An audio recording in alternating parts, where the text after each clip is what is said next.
Hello everyone, my name is Sam Harkin, and we are going to be talking about Life is Strange 2, Episode 2. So this one has been a long time coming, but I mean, it's kind of been... man, things have been crazy at the moment. You know, we've got 8-bit Patreon and everything going at the moment. Very exciting stuff. But you know, I've kind of been taking my time with this review because I've got a lot of different feelings about this, which has led to many takes of this review, so let's just get into it. I want to start off by saying that, yeah, I'm going to be focusing on story when it comes to all of these reviews, but I figured I might as well mention that the presentation, as you should be able to see from the video, it looks beautiful. The music is also absolutely phenomenal. I mean, I've found so many fantastic tracks by playing through the Life is Strange series. And yeah, I mean, this episode had I Found a Way by First Aid Kit, and that's a bloody good track. This episode very much follows on from the first episode, in which we had brothers Sean and Daniel Diaz fleeing from the law after their father is shot, and Daniel discovers he has telekinetic abilities and murders a police officer, or like accidentally kills. I don't know, like, you know, when you start getting into supernatural stuff, it starts to be a bit like, is it an accident, is it murder, who knows. So this second chapter is set a few months after the first. Sean has been trying to train Daniel to improve his telekinetic abilities while they are still kind of maintaining a rule set of, you know, don't show off the powers, make sure you run away from danger instead of using your powers kind of thing. You know, just generally because if people start freaking out saying like telekinetic stuff, they call the cops, and yeah, it's an interesting extra dimension to the choice-based narrative, as we will get into pretty much now. So I will say, because I played this twice, like that definitely helped. And the way I'm going to approach this is, first off, I'm going to say, like, generally I think this is a good episode. I think it's good kind of standalone, but I think it's also definitely renewed my enthusiasm for this arc that we're kind of going on. But kind of the way that I'm going to approach this is kind of just essentially chronologically of like how I felt, you know, over the course of this game. Because when I started out with the worries that I kind of had carried over from the first episode of, you know, this is a story in which we are constantly changing the setting, in which we don't have a lot of consistent characters, which is kind of an issue, because like, especially if we're comparing it to the previous season, Life is Strange, even though a lot of that was focused on the central relationship, as this season very much is, there was a lot of stuff that was happening around the characters that kind of helped flesh out all the problems that were kind of going on, you know, and kind of constantly meant that there were all these little kind of narrative threads that were running through the entire experience.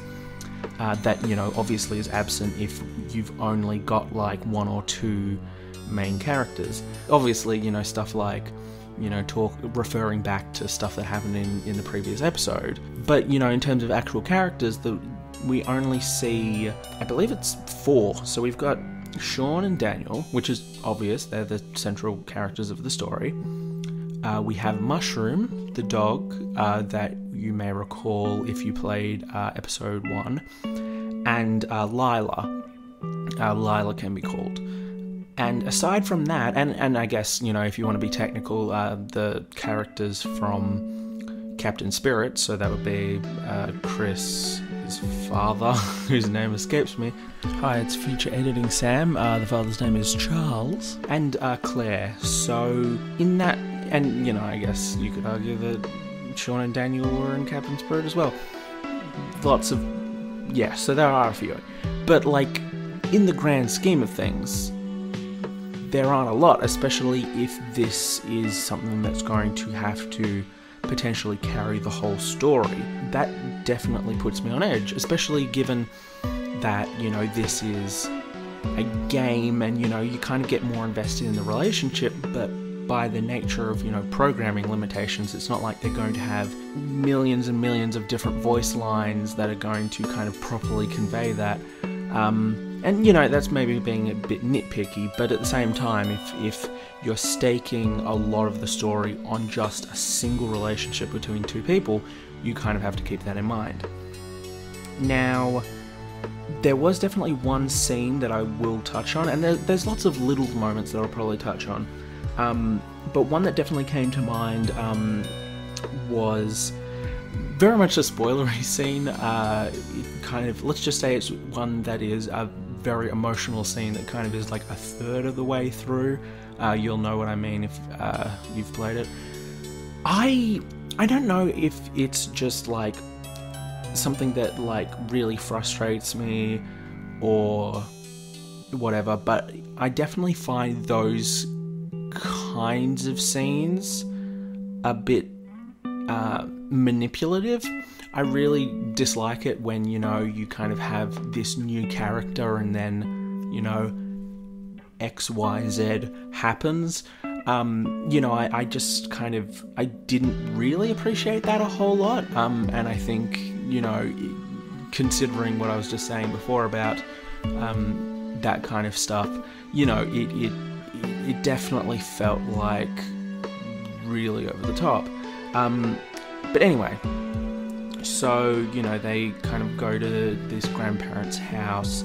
There's some good moments there. There was literally just a moment that I absolutely loved where it's just like you're just sitting at a dinner table and you don't really understand what people around you are kind of talking about, and it's a very tense moment. It reminded me a lot of that similar moment when you are walking around the shop and there's a heavy vibe of like, oh, we think you're stealing kind of thing. There's definitely lots of really good like tiny moments like that really show like a really nice kind of feeling of atmosphere, I guess. There were similar moments where, like, with this whole narrative of, being a parent and being a mentor, they have the rules and then they have the rules in the grandparents' home. It's like, oh, that's a nice touch, like going over to the neighbor's house and there's this monologue of like, oh, I need to be a stricter parent. And, if you've played Captain Spirit as I have, that kind of has like an extra layer of stuff on top of it, which I kind of appreciated. And I very much played it very much like I would just as a regular person, of just kind of being very paranoid and being very, not wanting to attract attention. It was very interesting, especially kind of near the end of that story, because there's a scene, I think it's probably the second last scene in the whole episode, and this was very much a turning point for me in terms of how I was thinking about this episode, because in that climax you can have something that is kind of a culmination of some of these consequences. I was playing very timid, very, like hide, your powers kind of thing, and, I was kind of just like, yes, we're going to avoid getting, detected by the police and stuff, but when you go in with that mindset, you don't consider the fact that even though it is only two people, that is kind of the primary relationship, and a lot of the other people won't be affected, or at least won't be affected in a way that carries over. What you can like lose the appreciation for is that, well, actually it's not as basic as that. These other characters are going to have, positive or negative things that happen as a result of your choices. That, as I said, like, that's when it kind of clicked of like, oh, this is not just about me and him. Like, a lot of it's about me and him, and in fact, part of the reason that it's so impactful is because, there's kind of this feedback loop of me and him and other people that can have positive or negative things that then come back to, motivate them or haunt them. The brother, I should be saying. That's when I started to get an inkling that maybe it's a lot more deeper than you think. Like, it's not just this kind of, one-dimensional kind of choice-based narrative where it's either you're safe and secret and protected, or, you know, you're out there and everyone knows it kind of thing. So I did kind of double back. I played it a second time. And when I say I played it a second time, I mean like I played Captain Spirit a second time because I hadn't played it on the Xbox, which I've got the code for Life is Strange 2. And I played the first episode and the second episode, and I played it pretty wildly differently. You know, I played kind of, you know, like I'm gonna check all the social medias and I'm gonna, you know, do all the stuff. Like both of them I was still like, I'm supporting my brother, but this was kind of, yeah, like much more outgoing. And you definitely notice some different things, which I think is very cool. A really basic example is during that very tense scene, the one that's about a third of the way through the episode, I did the opposite choice. And I literally remember, like, there was just this conversation of, you know, like, what's happening to me? Am I, like, a bad person? And I literally don't even know if it was a glitch, but I remember, like, being in that scene, and, like, Daniel's eye, like, his, irises, I guess, kind of went back in his head, like, a little bit, so you could only see the white of his eyes. And I don't even know if that was a glitch, or if it was just like a fraction of a second thing that I was or wasn't meant to see.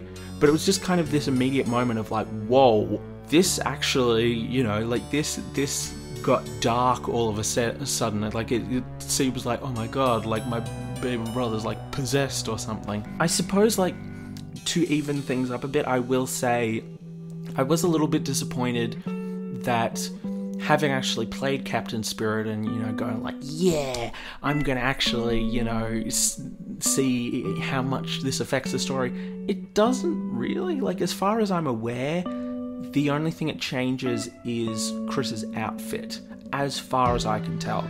Now, granted, this is a free game, so it's you know, Captain Spirit, I should say. Life is Strange 2 is a free game, but like Captain Spirit, The Awesome Adventures of Captain Spirit, I should say, which I've got a half informed of, you know, it's a free game, so I'm not like, oh man, I wanted, you know, the entire thing to be completely different. You know, that's a little bit ridiculous, but like it also kind of, given that they were advertising it was kind of like, well, this isn't super impressive. At the same time, like it was very cool to be revisiting, you know, some of those moments, you know, like the ending of Captain Spirit from the other perspective. It is very interesting kind of seeing both sides of that story.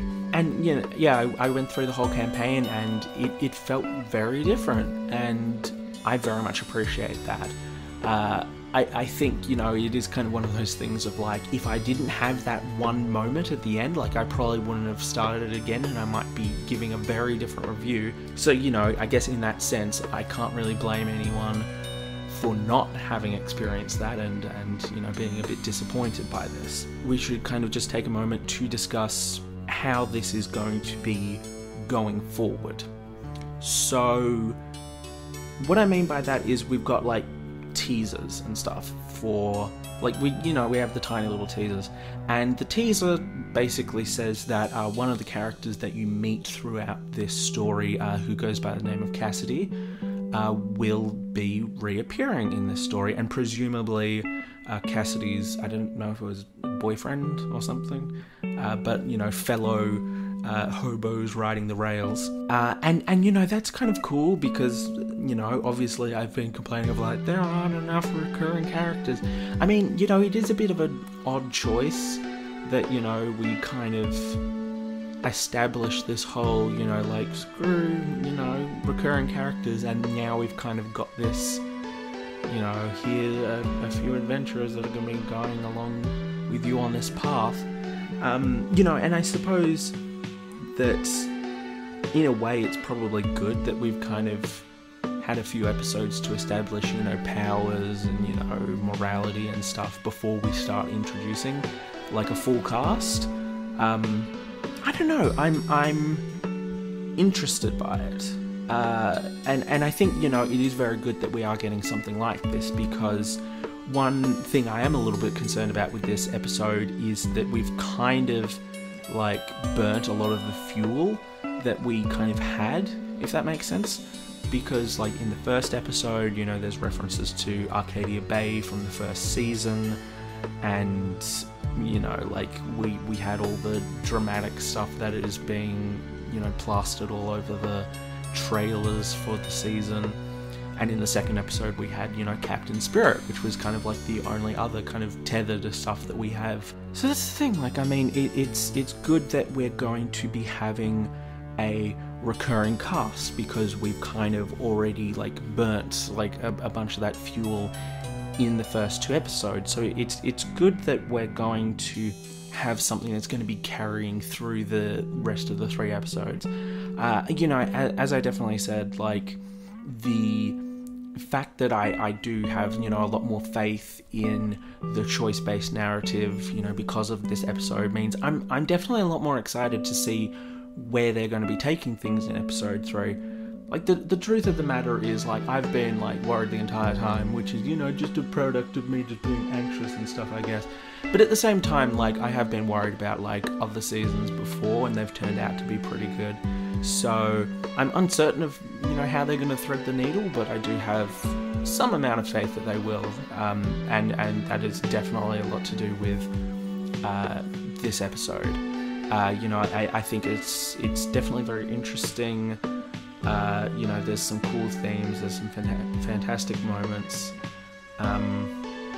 Yeah, I just generally think that it's pretty good, and I'm looking forward to whenever they're dropping this 3rd episode. So I hope you will stay tuned for all of that. We've been talking for 20 minutes. Sorry about like having a really long one, but I just had a lot of things I wanted to discuss. But thank you guys, gals, non-binary pals for listening and or watching.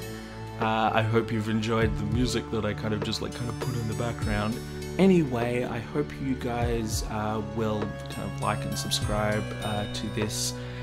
If you do not know, 8-Bit is supported by Patreon, and we have gotten like so much support like over the past couple of days.